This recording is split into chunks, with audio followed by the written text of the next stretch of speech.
कोयना पाणलोट क्षेत्रात मुसळधार पाऊस, धरणाचे 6 वक्र दरवाजे 24 तासात उघडण्याची शक्यता, धरणात 70 टीएमसी पाणीसाठा।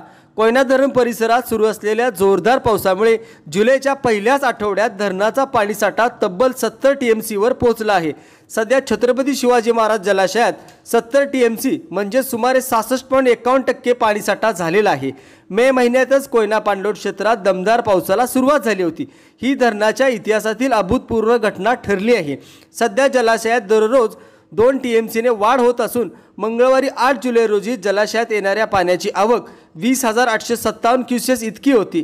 धरणाच्या पायथ्यागृहातील दोन्ही युनिट्स कार्यरत असून सध्या 2100 क्युसेस विसर्ग नदीपात्रात सुरू आहे।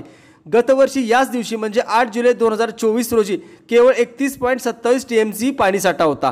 कोयना धरणातून मुख्य दरवाजाद्वारे विसर्ग 15 ऑगस्टच्या सुमारास होतो। मात्र यंदा पावसाच्या जोरामुळे आणि जलप्रवाहाच्या वाढत्या प्रमाणामुळे पाणीसाठा लवकरच 72 टीएमसी पार करण्याची शक्यता आहे।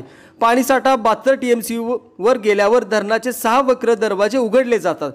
येत्या 24 तासात हे दरवाजे उघडले जाऊ शकतात, अशी माहिती कोयना धरण व्यवस्थापक महेश रासनकर यांनी दिली आहे। यामुळे नदीकाठच्या गावांना सतर्कतेचा इशारा देण्यात आला आहे। मुक्तागिरी न्यूजसाठी विद्या मासुर्णेकर, पाटण।